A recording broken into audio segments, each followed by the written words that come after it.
Assalamualaikum warahmatullahi wabarakatuh. Bertemu lagi dengan kakak Kak Tari.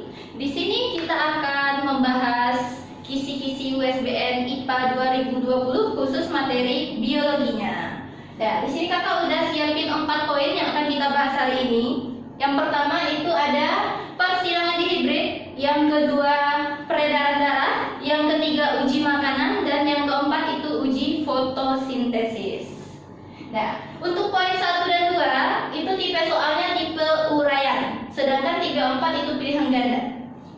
Oke, jadi nanti untuk menyelesaikan soal uraian kita perlu kerapian penulisan ya, sama konsisten penulisannya, apalagi itu untuk persilangan. Nah, kita masuk ke poin yang pertama dulu, yaitu persilangan dihibrid. Nah, di kisi-kisinya nanti dikasih persilangan dihibrid dengan sifat dominan penuh dan nanti disilangkan dengan salah satu induknya. Nanti kita tinggal menghitung perbandingan fenotip pada F2-nya. Di sini kakak udah siapkan satu soal tentang persilangan. Coba kita baca soalnya dulu ya. Nah, disilangkan mangga bulat manis dengan kisut asam dengan sifat bulat lebih dominan terhadap kisut, manis lebih dominan terhadap asam. Jika diketahui F2-nya nanti ada 320 batang, maka tentukanlah poin A dan poin B-nya. Kalau yang A dia nanya S1-nya kita silangkan dengan induk dominan, yang B-nya dengan induk resesif. Oke. Kita langsung pembahasannya. Nah, sebelum kita buat persilangan, kita tentukan dulu tadi mana yang dominan, mana yang resesif. Nah, di soal udah dibilang sifat dominan berarti di sini bulat lebih dominan terhadap kisut. Berarti huruf besar itu untuk huruf yang dominan. Berarti ini kita lambangkan B besar, kisutnya B kecil. Ingat mereka satu alel, jadi jangan buat huruf baru ya. Kisut itu harus B kecil. Lanjut, sifat manis lebih dominan terhadap sifat asam. Berarti manis di sini kita lambangkan huruf M besar, asamnya M kecil. Oke, bisa dipahami ya. Baru kita akan melakukan persilangan. Pertama, untuk persilangan kita tulis parentalnya dulu. Kita lambangkan huruf P, parental, induk. Nah, di sini induk yang akan kita gunakan bulat manis dan kisut asam. Ayo kita tentukan hurufnya. Berarti bulat manis. Berarti kita pakai huruf B besar, M besar, M besar. Disilangkan dengan kisut asam. Berarti B kecil, M kecil, M kecil. Ini genotipnya. Fenotipnya kita tulis di bawah. Besar, manis. Kalau yang ini bulat manis.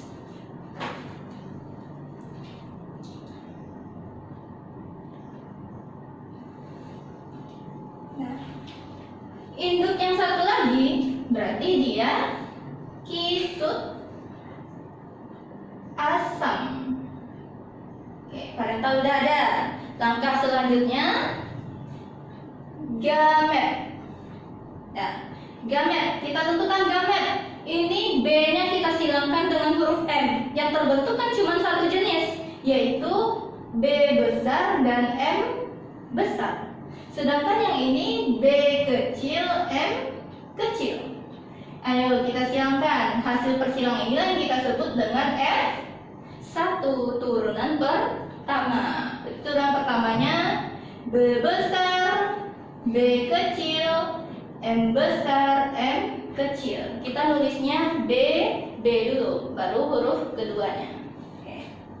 Kita tulis fenotipnya. Berarti kalau ada B besar, yang menang B besar. Berarti Lah, kalau ada M besar dengan M kecil, yang menang M besar. Berarti ini manis. Nah, selesai F1. Tapi di soal dia nanya sampai F2. Nah, sampai di sini baru kita lihat pertanyaan yang A dulu. Dia nanya kan F1, dia perintahkan silangkan dengan induk dominan. Jadi kita langsung masuk poin A. F1 disilangkan dengan induk dominan.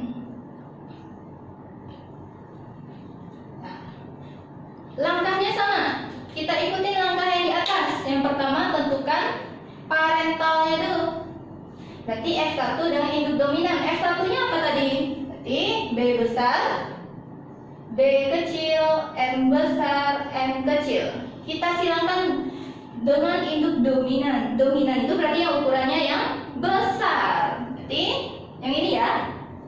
Berarti dengan B besar, M besar, M besar.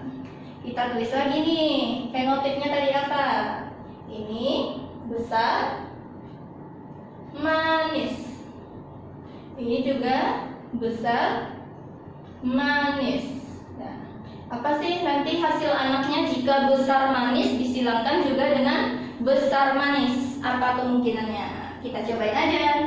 Langkah kedua sama, menentukan gamet. B besar, B kecil, M besar, M kecil itu namanya sifatnya heterozigot. Kalau heterozigot pada dihibrid pasti nanti gametnya ada 4 ya.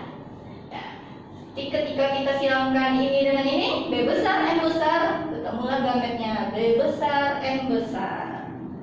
Ini B besar, M kecil. Kalau ini B kecil, M besar. Lanjut, terakhir B kecil, M kecil. Disilangkan dengan, kalau ini gametnya besar-besar semua, otomatis gametnya cuma ada 1, yaitu B besar dan M besar. Lanjut, F2. Biar gampang menghilangkan, kita buat F2-nya dalam bentuk tabel ya, tabel atau metode papan catur. Kita buat tabelnya.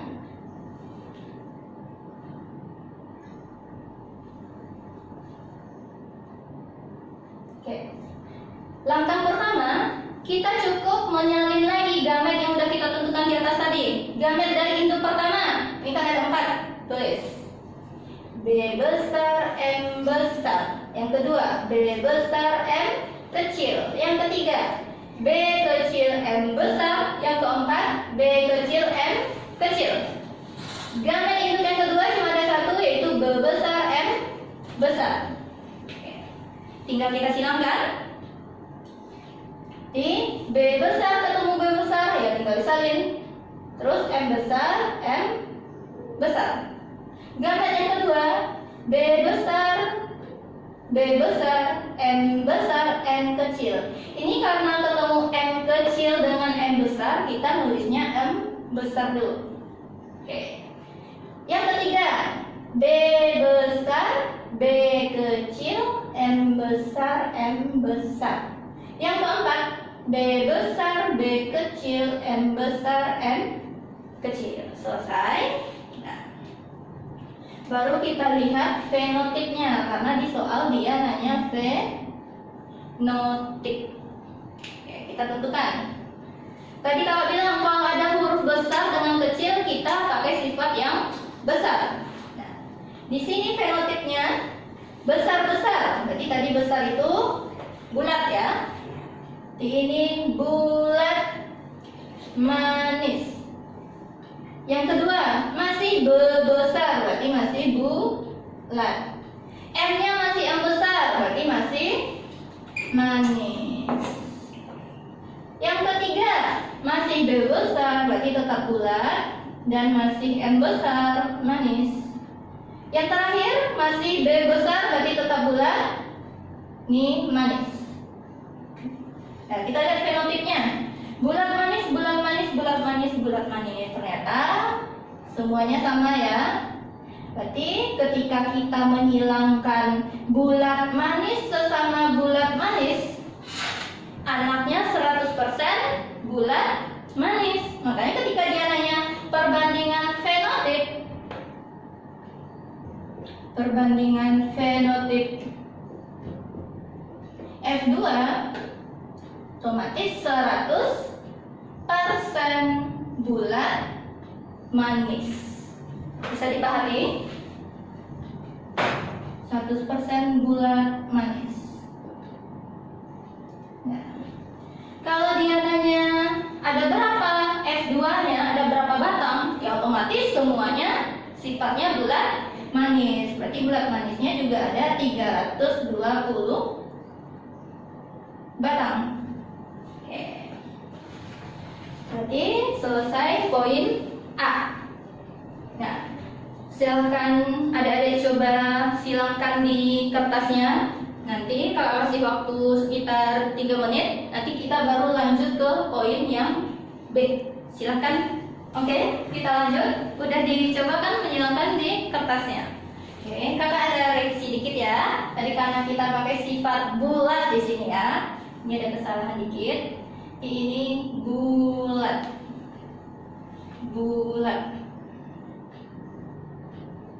Tapi fenotipnya udah benar ya. Bulat manis 100%. Oke, kita lanjut ke poin yang B. Ke B tadi F1-nya kita silangkan dengan induk resesif. Ya, masih ingat kan kalau kita silangkan dengan induk resesif, nama persilangannya apa? Ya, persilangan tes cross. Dengan induk yang kecil-kecil huruf gametnya kan. Dan F1-nya masih sama ya. F1 yang dihasilkan nanti bulat manis heterozigot. Nah, kita tulis di sini bulat manis heterozigot. Di parentalnya ini ya. Kita silangkan dengan induk resesif. Mana sih yang resesif? Resesif itu yang kecil. Berarti B kecil, B kecil, M kecil, M kecil. Kita tulis fenotipnya bulat manis dengan kisut asam. Nah, induk pertama bulat manis, kisut asam. Nanti kita lihat nih gimana sih anak yang dihasilkan dari bulat manis dan kisut asam. Oke, gamet. Nah, ingat tadi gametnya kalau heterozigot gametnya ada 4. Kita tulis lagi gametnya. Berarti B besar, M besar, B besar, M kecil, B kecil, M besar, B kecil, M kecil. Gamet yang kedua berarti cuma ada 1, B kecil, M kecil. Lanjut, habis gamet baru kita tentukan filial 2-nya, F2. Jadi biar gampang kita buat dalam bentuk papan catur juga. Kita salin lagi gamet yang pertama tadi. M besar, M besar, B besar, M kecil, B kecil, M besar, B kecil, M kecil. Kita menghilangkan dengan B kecil, M kecil. Oke, kita buat tabelnya.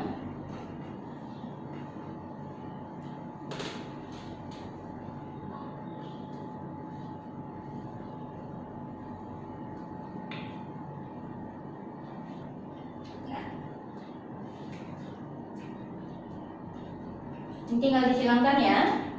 B besar, B kecil, M besar, M kecil. B besar, B kecil, M kecil, M kecil. B kecil, B kecil, M besar, M kecil. B kecil, B kecil, M kecil, M kecil. Oke. Kita lihat lagi fenotipnya. Ingat, fenotip itu adalah sifat yang tampak, yang bisa kita lihat. Kalau ada B besar, tadi bulat. N besar berarti manis. Yang kedua, masih B besar berarti tetap bulat. N-nya kecil berarti asam. Terus ini B kecil berarti kita pakai yang kisut. Terus N besar manis, B kecil masih kisut, N kecilnya yang asam. Nah, kita perhatikan fenotipnya. Ada nggak fenotipnya yang sama? Ternyata tidak ada ya. Berarti semuanya berbeda. Bulat manis, bulat asam. Kisut manis, kisut asam. Otomatis perbandingan fenotip kita 1:1:1:1 perbandingannya. Fenotipnya. Kalau kita mau buat ke persen juga boleh. Di rata 25%, 25%, 25. Totalnya jadi 100. Nah, karena dia hanya jumlah anakan. Tadi kan kita punya S2 320.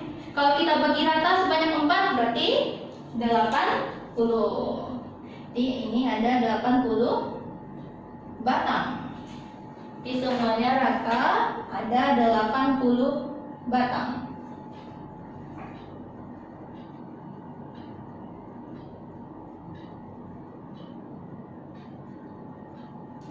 Berarti kita simpulkan perbedaan jika S1 hetero disilangkan dengan induk dominan dan resesif. Tadi kalau dia dengan induk dominan, hasilnya fenotipnya pasti 100%. Kalau dengan induk resesif, khusus di hibrid, perbandingannya jadi 1:1:1:1. Bisa dipahami ya? Jadi nanti adik-adik harus lihat dulu di soalnya. Nanti dia maunya induknya dominan atau induknya yang resesif. Oke. Untuk yang poin B, silakan dicoret-coret lagi di kertasnya, disilangkan sambil dipahami. Kakak kasih waktu lagi 3 menit.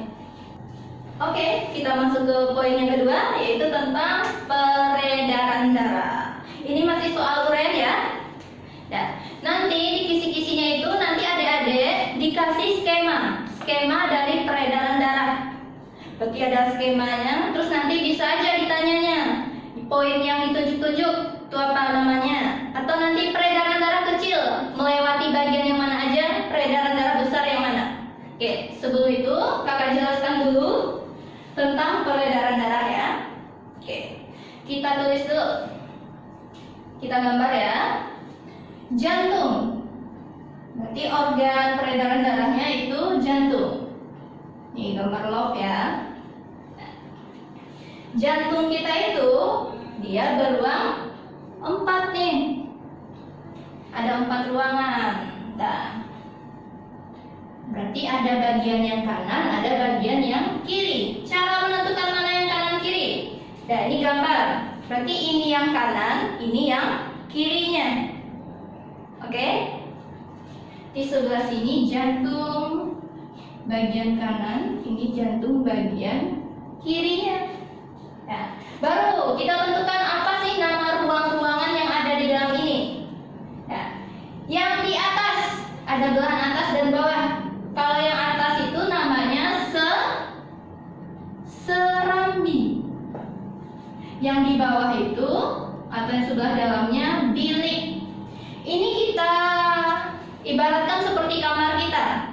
Bagian depannya itu seperti balkon. Balkon itu yang kita bilang serambi. Sedangkan bagian dalamnya itu yang kamar kita atau biliknya. Jadi ingat, atas serambi, bawah bilik. Kalau kita pakai bahasa Latinnya, bahasa biologinya, serambi itu kita bilang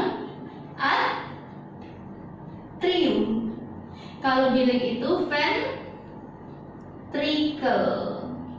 Kalau kakak ingatnya gini aja, serambi kan bagian atas, berarti itu atrium. Kalau ventricle, ingat aja nih, bawah ini kayak huruf V nih, udah melancip kan, itu si bilik ventrikelnya. Bisa dipahami ya? Oke. Udah tahu nama, berarti ini serambi kanan, serambi kiri, bilik kanan, bilik kiri. Nah, udah tahu namanya, kita isinya lagi apa sih darah dan gas yang mengisi serambi dan bilik itu. Nah, kalau kakak ingatnya itu kantor Kieber. Maksudnya apa? Kanan berisi darah kotor, kanan kotor, kiri bersih. Berarti kanan nih, kanan itu isinya ya darah kotor, berarti CO2. Kalau yang kiri itu darah bersih, berarti oksigen dong. Nah, di kotor di sini CO2, kirinya bersihnya oksigen. Kita tahu ya, tahu nama ruangan, tahu apa isinya, baru kita pelajari pembuluh yang mengangkutnya nanti.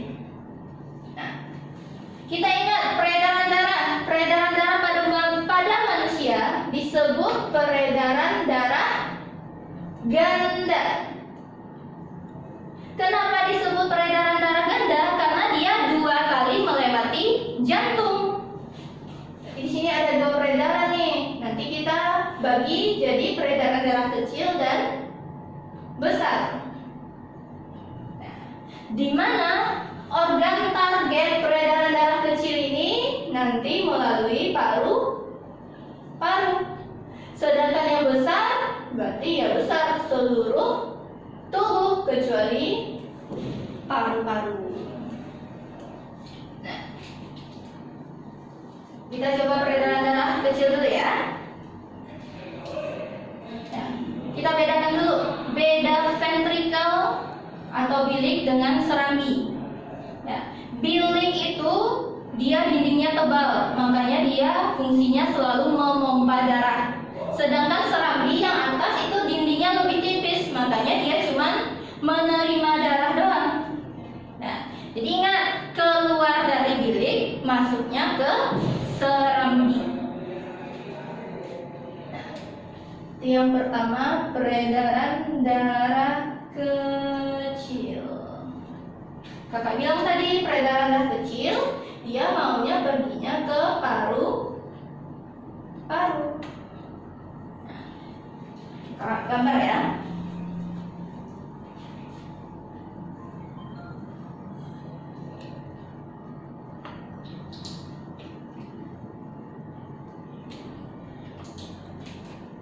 Nah, inilah si paru-parunya nih. Paru-paru. Berarti kalau ditanya peredaran darah kecil dari mana saja? Ini dari mana nih? Bilik kanan.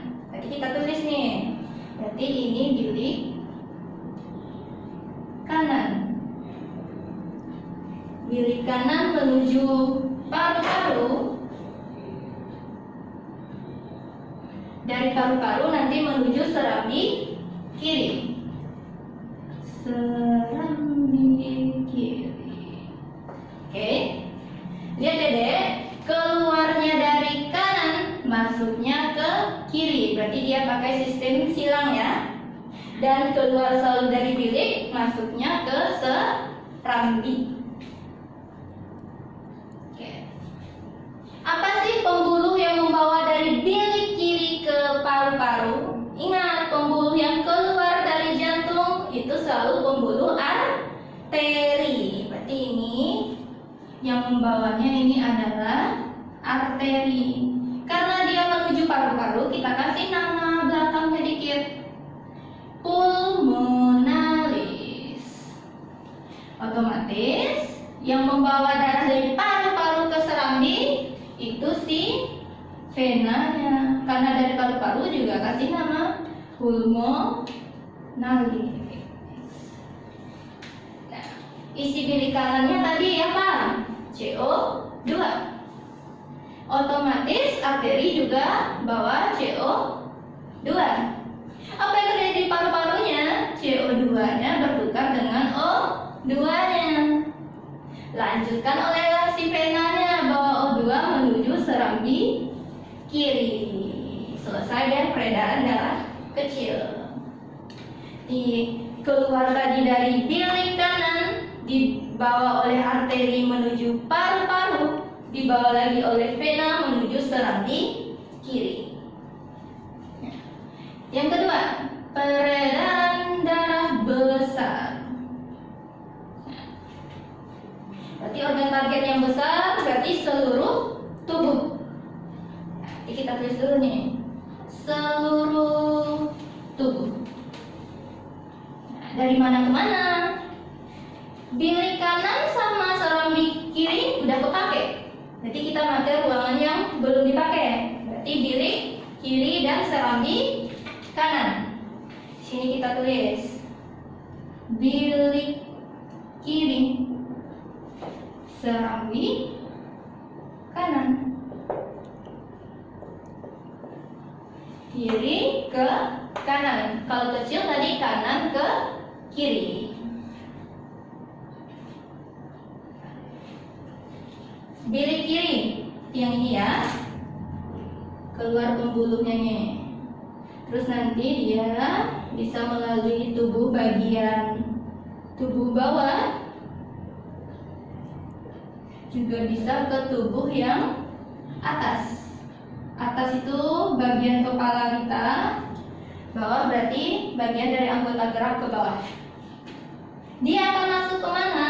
Ke serambi kanan. Oke. Nah, dari bilik kiri nih, apa isi bilik kirinya? Ingat di kiri-kiri tadi, oksigen. Dibawa oleh pembuluh yang pertama. Pembuluh yang keluar dari jantung ini, kan dia mau menuju seluruh tubuh. Otomatis pembuluhnya harus besar, biar pembuluhnya agak pecah. Nama pembuluh arteri yang besar kita sebut dengan aorta. Nanti dari aorta barulah dilanjutkan oleh arteri biasa. Itu yang aorta itu yang keluar dari jantungnya aja deh. Lanjutnya baru arteri menuju sel-sel tubuh. Nah, isi arteri juga bawa O2-nya nih. Apa yang terjadi di sel-sel tubuh? Berarti oksigennya bertukar dengan CO2. Berarti CO2 dibawa lagi nih oleh si pembuluh venanya. Berarti ini pembuluh vena. Karena venanya besar juga, kita kasih namanya vena cava. Ini vena cava nih, vena yang besar menuju serambi. Nah, vena cava kita ada dua. Kalau yang dari bawah disebut vena cava inferior. Kalau yang atas vena cava superior. Superior atas, in bawah. Ini CO2-nya dibawa menuju serambi kanan. Makanya isi serambi kanannya di sini karbon dioksida. Nanti turun lagi ke bawah, terjadi lagi peredaran darah kecil. Nyampe ke sini turun lagi, peredaran darah besar. Begitulah selanjutnya. Jadi peredaran darah besar dan kecil itu sama-sama terjadi. Oke. Kakak kasih waktu adik-adik untuk mencatat materinya. Catat di kertasnya sambil dipahami, sambil dibuat alurnya. Nah, nanti akan kakak kasih soal latihannya. Oke, di sini kakak ada soal latihan. Ini skema peredaran darahnya. Nanti adik-adik ditugaskan untuk menulis keterangannya apa. Terus nanti peredaran darah kecil dari mana ke mana, peredaran darah besar dari mana ke mana. Coba dikerjakan dalam waktu 3 menit ya. Oke.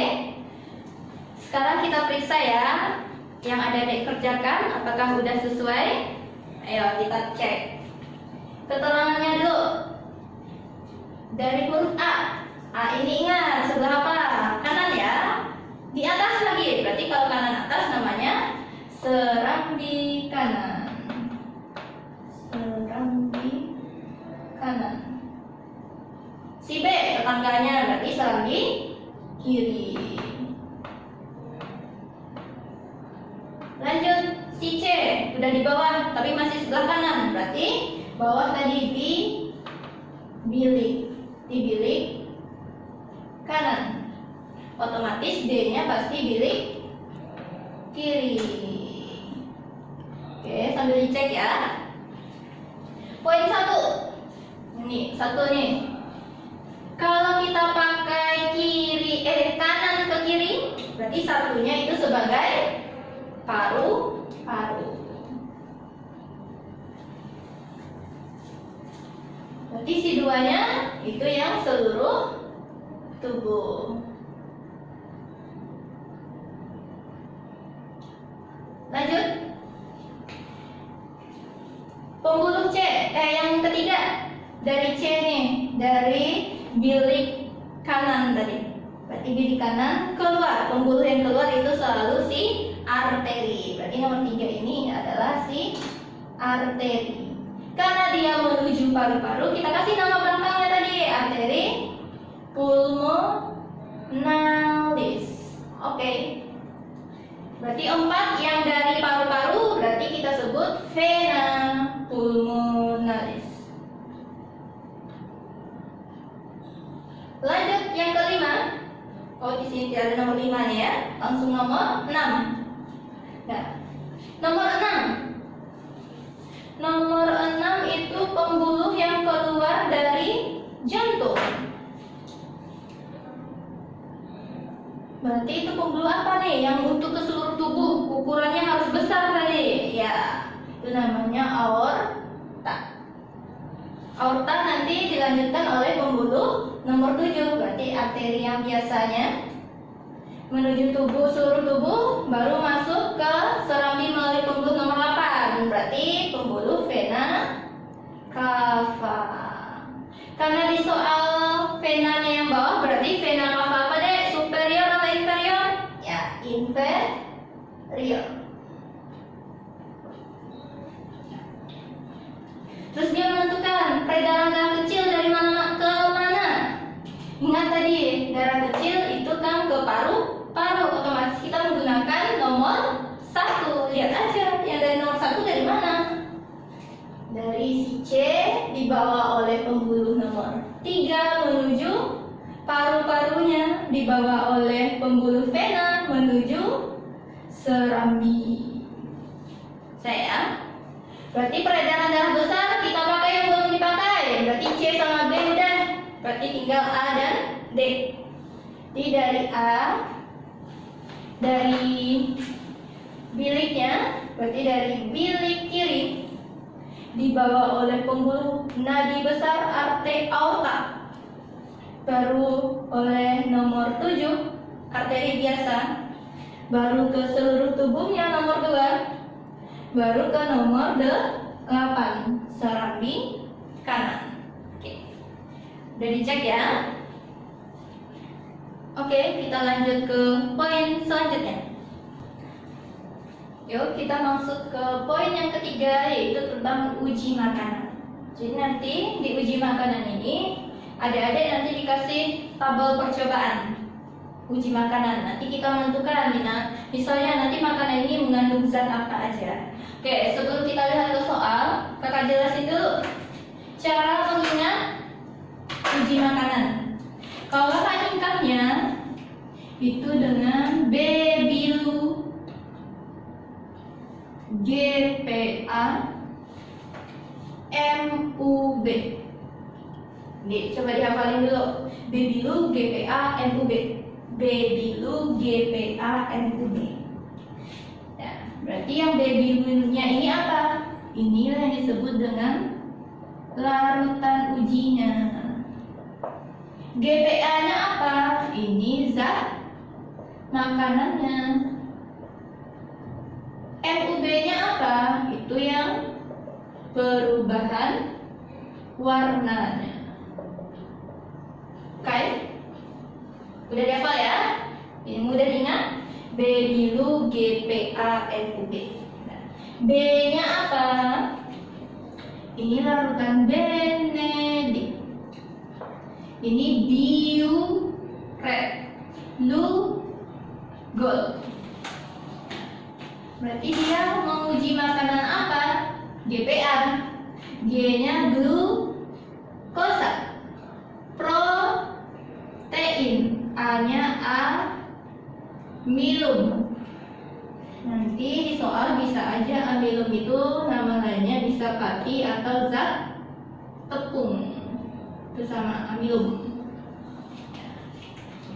Sedangkan MUB tadi perubahan warnanya, berarti M berarti warna merah, U-nya ungu, B-nya biru, bisa biru kehitaman. Kadang soal tulisnya biru, bisa juga biru kehitaman. Kayak merah nih, bisa dia nulis merah atau bisa merah bata. Sama aja ya. Oke. B biru GPA MUB. Benedik untuk menguji adanya glukosa, nanti warnanya akan merah bata. Biuret uji protein, warnanya akan ungu. Lugol uji amilum, warnanya merah biru kehitaman. Oke. B biru GPA MUB. Kita lihat ke soalnya. Di sini ada tabel uji makanan. Makanannya itu PQR. Berarti kita di sini menentukan P itu mengandung apa aja, Q apa aja, R apa aja. Oke. Cara membaca tabel nih. Lihat biuret dulu. Biuret berarti biuret yang kedua tadi, Benedik biuret lugol, B biru. Ya. Biuret uji protein warnanya harus ungu. Di sini mana warnanya yang ungu? Berarti makanan P dan makanan R. Otomatis P dan R itu mengandung protein. Kita tulis P mengandung protein sama R. Sedangkan Q nggak ada proteinnya. Lanjut. Di tabel lugol, B biru lugol, uji amilum warnanya biru kehitaman. Kita tandai dulu mana yang biru kehitaman, berarti P dan Q. Berarti P sama Q biru kehitaman berarti mengandung amilum. Ini amilum. Amilum. R-nya tidak ada amilum. Terakhir, Benedik. Benedik tadi yang pertama, Benedik uji glukosa warnanya merah bata. Kita tandainya merah bata. Berarti merah bata cuma Q dan R. Merah bata indikasi adanya glukosa. Ini glukosa. Glukosa.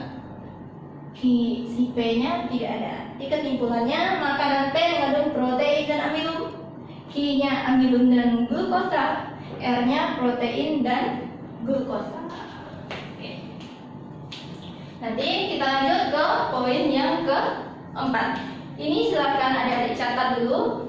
Tadi kan ingatannya, singkatannya udah kakak kasih. B biru GPA MUB. Silakan ditulis di kertasnya sambil dibuat dan dipahami. Kita masuk ke poin yang terakhir ya, itu tentang uji fotosintesis. Nah, di sini sebelum kakak jelasin uji fotosintesis, kita bahas dulu nih, apa sih reaksi fotosintesis itu?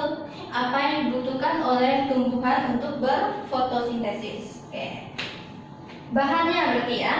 Nah, pertama untuk fotosintesis kita butuh air. Di tumbuhannya butuh air, H2O. Apalagi ada gas CO2 yang ada di atmosfer. Nanti dengan bantuan cahaya matahari dan klorofil yang ada di dalam tumbuhannya, dia akan bisa merubah jadi apa hasilnya? C6 H12O6 ditambah O2 ditambah energi ATP. Air, ini air ya, ditambah karbon, bantuan cahaya dan klorofil, jadinya ini nanti glukosa, nanti disimpan dalam bentuk amilum atau zat tepung nanti, menghasilkan oksigen dan energi.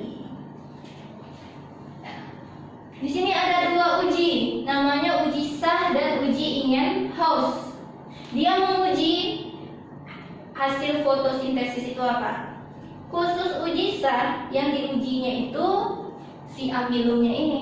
Dia membuktikan fotosintesis menghasilkan amilum. Sedangkan Ingenhousz baru membuktikan adanya oksigen. Ingat aja nih, Ingenhousz ada O-nya, berarti uji adanya oksigen ya.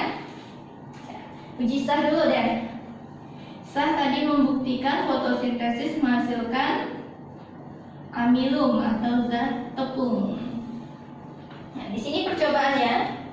Pertama, ada tanaman, daunnya, karena fotosintesis terjadinya di daun.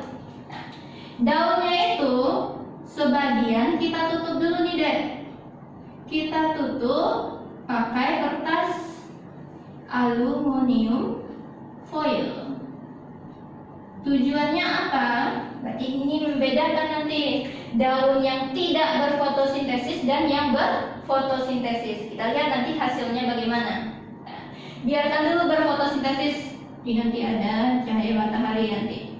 Yang penting untuk fotosintesis ada air, CO2, cahaya, dan klorofil. Bisa deh makhluk si tumbuhannya berfotosintesis. Lanjut. Ketika udah selesai berfotosintesis, kita petik daunnya, terus kita rebus di dalam air. Ini nanti H2O dipanaskan atau direbus dengan air. Apa tujuan perebusan ini? Untuk mematikan sel daun, agar sel daunnya mati. Sel daun.